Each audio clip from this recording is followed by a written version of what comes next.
નરેશભાઈને હંમેશા આવી ટેવ છે કે એ બુદ્ધિપૂર્વક એવું બોલે કે તમારે ને મારે આને 50 વખત આવી ડિબેટ થયા કરે. એ ક્યારે દૂધનો દૂધ અને પાણીનું પાણી એમ બોલ્યા જ નથી. એને દહીં દૂધમાં જ પગ રાખ્યા છે હંમેશા. આની પહેલાંની ચૂંટણી હતી ત્યારે એમ કીધેલું કે સમાજ મને કહી રહ્યો છે કે તમે સક્રિય રાજનીતિમાં આવો, અને સર્વે ચાલી રહ્યું છે.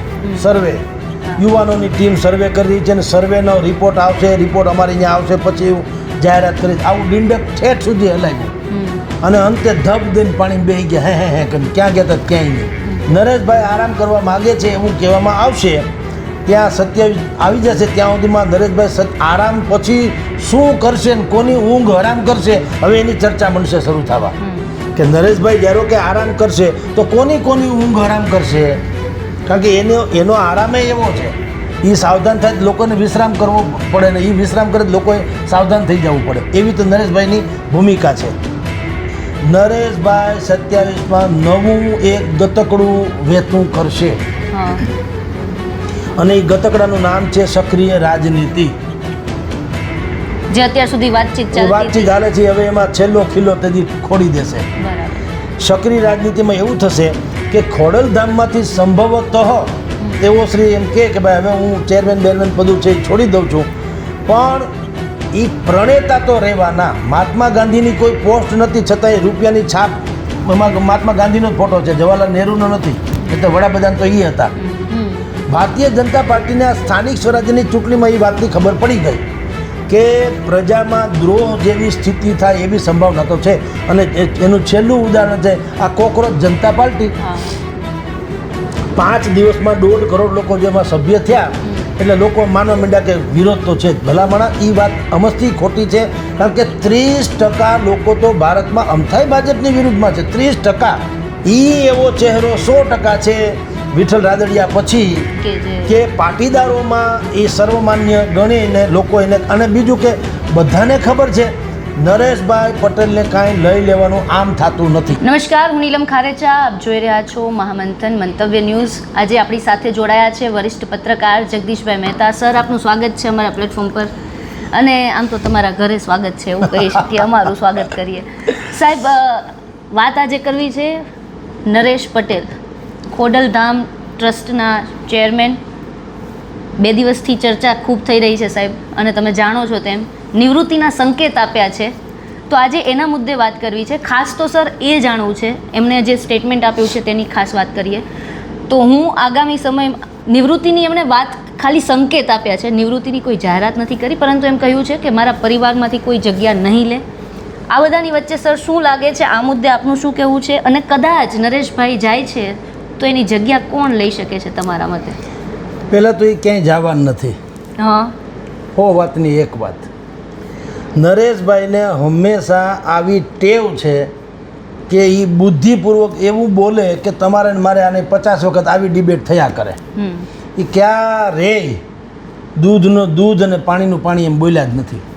એને દહીં દૂધમાં જ પગ રાખ્યા છે હંમેશા.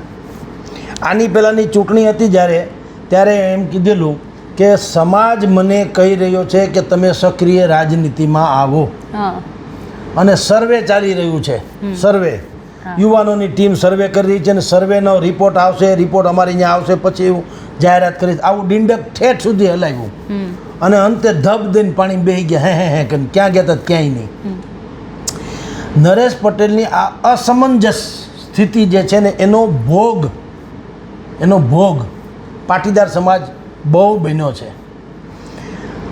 એ નેતૃત્વમાં એની લુગડે કોઈ દાગ નથી, એને પૈસાની કંઈ જરૂર નથી, એને કાંઈ બીજો અહમ ઈગો છે એવું નથી, પણ મૂળ નરેશભાઈની એક સ્થિતિ ક્લિયર નથી. એ શું કરવા ધારે છે, સમાજને ક્યાં લઈ જવા ઈચ્છે છે એ સ્પષ્ટીકરણ નથી હોતું. એટલે લોકો સમજી કંઈ શકતા નથી કવિ શું કરવા માગે છે. અત્યારે એનું જે નિવેદન છે એ પણ એમાંનો જ એક ભાગ છે. મૂળ વાત હતી ખોડલધામ જે મંદિર બન્યું છે એને શતાબ્દી મહોત્સવ 10 વર્ષ પૂર્ણ થાય છે. એ પણ 2027માં જાન્યુઆરીમાં. એ બહુ સાંકેતિક છે. કારણ કે 27માં તો તમે જાણો તો ઘણું બધું પૂરું ને ઘણું બધું શરૂ થવાનું, એટલે ખોડલધામને 10 વર્ષ પૂરા થાય ત્યારે એમ કહેવાય છે કે અલગ પ્રકારના કાર્યક્રમો તો રાખવામાં આવ્યા છે. 1008 કુંડી યજ્ઞ ને મહારાસ ને ફલાણું ને ઢીકણું આવું બધું થશે. અને એ દિવસે નરેશભાઈ પટેલ એમ કે અંતિમ પ્રવચન એનું અથવા તો મુખ્ય મેસેજ સમાજ જોગ એનો અત્યારે એણે ખાલી આમ ફ્લેશબેક કરી દીધું, બ્રેકિંગ ન્યૂઝ જેવું કે હવે હું એમ કે ધરાઈ ગયો, હું આરામ કરવા માગું છું. હવે આ વાત જે છે ને આ બધી જૂનીને જાણીતી ટ્રીક છે. નરેશભાઈ આરામ કરવા માગે છે એવું કહેવામાં આવશે, ત્યાં 27 આવી જશે ત્યાં સુધીમાં નરેશભાઈ આરામ પછી શું કરશે ને કોની ઊંઘ હરામ કરશે હવે એની ચર્ચા મળશે શરૂ થવા કે નરેશભાઈ જ્યારે કે આરામ કરશે તો કોની ઊંઘ હરામ કરશે. કારણ કે એનો આરામે એવો છે, એ સાવધાન થાય તો લોકોને વિશ્રામ કરવો પડે ને એ વિશ્રામ કરે તો લોકોએ સાવધાન થઈ જવું પડે, એવી તો નરેશભાઈની ભૂમિકા છે. તો એણે કીધું 2027માં હું હવે મારી નવી ટીમ એમ કે તૈયાર થઈ ગઈ એવું એણે કીધું, પણ ટીમમાં કોણ એ ન કીધું. નવી ટીમ તૈયાર થઈ ગઈ છે અને હું એમ કે હવે એમ માનું છું કે આરામ કરું. નરેશભાઈનો જીવ આરામ હરામ હે એના માટે સર્જાયેલો છે, આરામ માટે નહીં. એ લખી રાખો અત્યારે, બહુ વહેલું ભલે લાગશે પણ હું ઈચ્છું કે તમે આ પણ આપણું જે છે સાચવી રાખો જેથી 27માં પાછું વગાડવા થાય. નરેશભાઈ 27માં નવું એક ગતકડું વહેતું કરશે અને એ ગતકડાનું નામ છે સક્રિય રાજનીતિ. જે અત્યાર સુધી વાતચીત ચાલે છે, હવે એમાં છેલ્લો ખીલો તેથી ખોડી દેશે. બરાબર. સક્રિય રાજનીતિમાં એવું થશે કે ખોડલધામમાંથી સંભવતઃ તેઓ શ્રી એમ કે ભાઈ હવે હું ચેરમેન બેરમેન પદું છે એ છોડી દઉં છું, પણ એ પ્રણેતા તો રહેવાના. મહાત્મા ગાંધીની કોઈ પોસ્ટ નથી છતાંય રૂપિયાની છાપ એમાં મહાત્મા ગાંધીનો જ ફોટો છે, જવાહરલાલ નહેરુનો નથી, નહીં તો વડાપ્રધાન તો એ હતા. પણ એ જ આખી જિંદગી રાષ્ટ્રપિતા બદલાય નહીં, રાષ્ટ્રપતિ બદલાય, 5-5 વર્ષે બદલી થાય, ચૂંટણી થાય, પિતા તો પિતા હોતા હે. નરેશભાઈ છે એ ખોડલધામના નિર્માતા તરીકે તમે કહો ને તો એવી એક વ્યક્તિ છે, એટલે એ ક્યાંય ભૂસાય નહીં એવું વ્યક્તિત્વ છે. એટલે શું થશે એ તમને કહું. 2027 અત્યારથી કહી દે. હવે આમાં શું છે, એણે પણ ગોફણીઓ ઘા ઝીકી દીધો.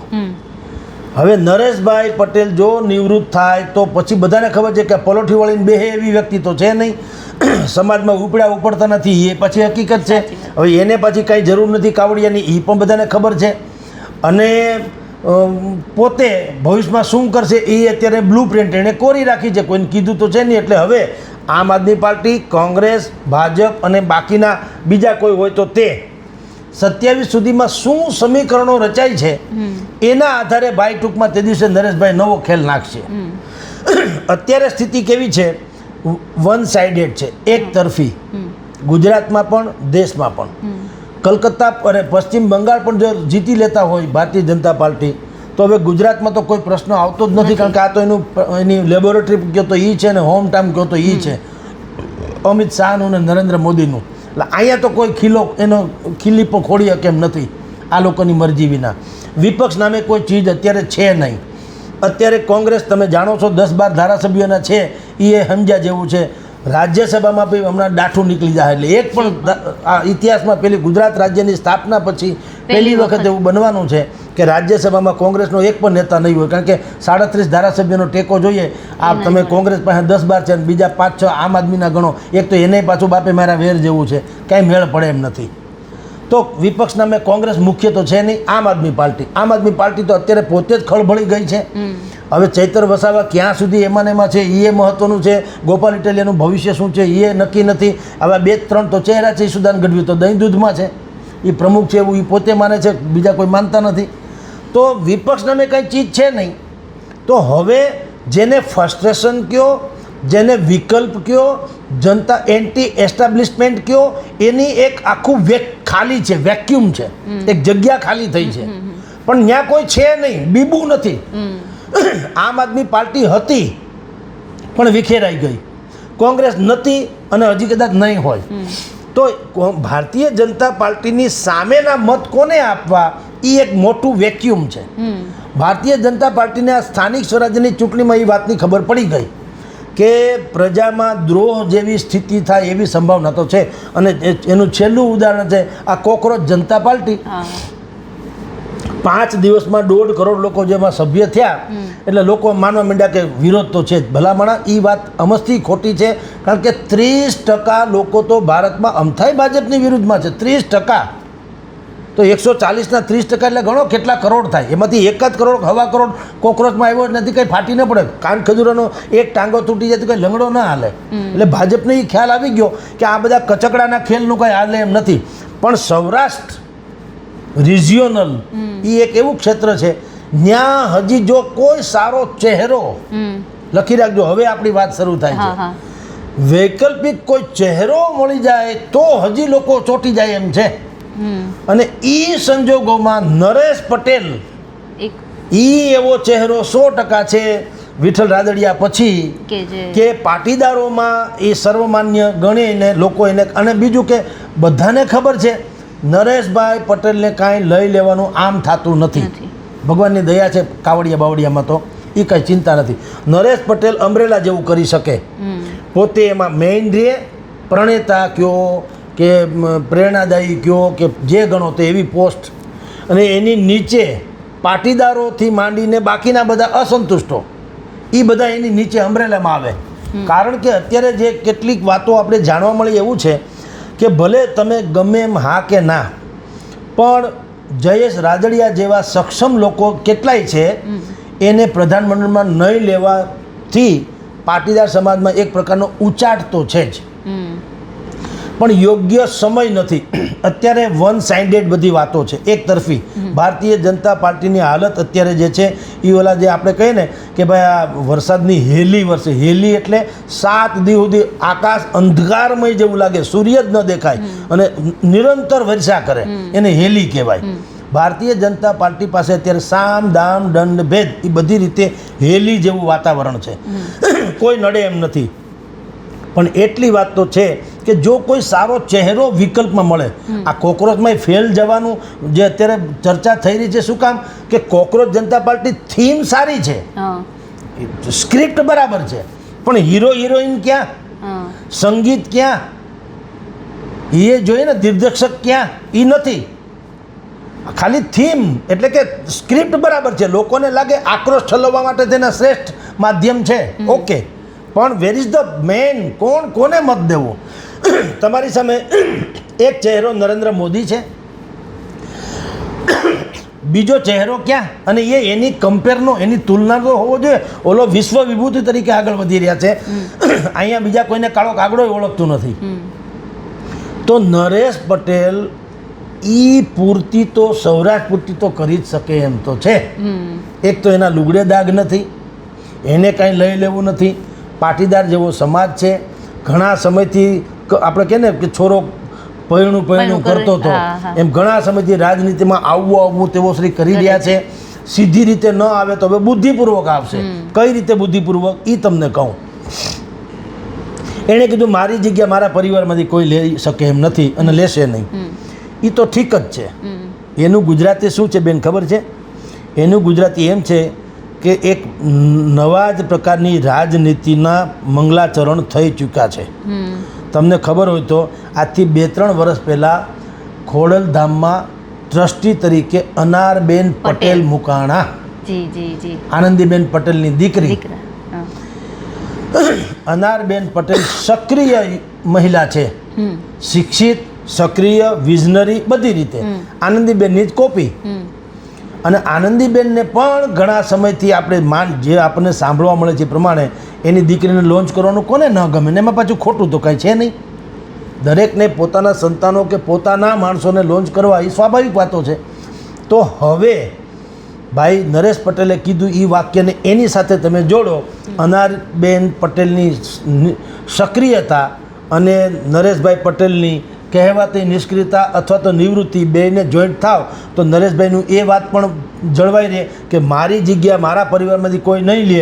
એનો અર્થ એમ છે કે નરેશભાઈ પટેલની જગ્યા અનારબેન પટેલે લઈ શકે ને અનારબેન પટેલ અથવા એના જેવું કોઈ. કે જે પાટીદારોનું વર્ચસ્વ જે છે એ જાળવી શકે અને પાટીદારોના નામે કે બીજા બધાને જાતે રાજનીતિમાં એક આખો નવો જ અભ્યાસ શરૂ કરી શકે. એટલે આજની પ્રેસ કોન્ફરન્સ એણે જે ખાલી ફ્લેરઅપ કર્યું છે કે 2027માં હું હવે આરામ કરવા માગું છું. આ આરામ કરવા એ કંઈકની ઊંઘ હરામ કરી નાખે એવું વાક્ય છે. એટલે એ આરામ બારામ કાંઈ નહીં. આ ડુંગળીના પડની જેમ એક પછી એક પડ ઉખડતું જશે 27 સુધીમાં અને નત નવું પ્રગટ થતું જશે. અત્યારે તો કોઈએ એમ કીધું કે શું તમે માનો છો, પત્રકારે એ પ્રશ્ન પૂછ્યો કે એનો અર્થ અમે એમ સમજીએ કે તમે કંઈ બહુ મોટી ભૂમિકા લઈને કંઈ આવવાના 27માં. તો એણે એવું કીધું એ માતાજી જાણે કીધું કે નહીં. ને તો એમ કહે કે ના રે ના ભાઈ, એ તમે જે એ મૂળ તો વાત એ જ છે.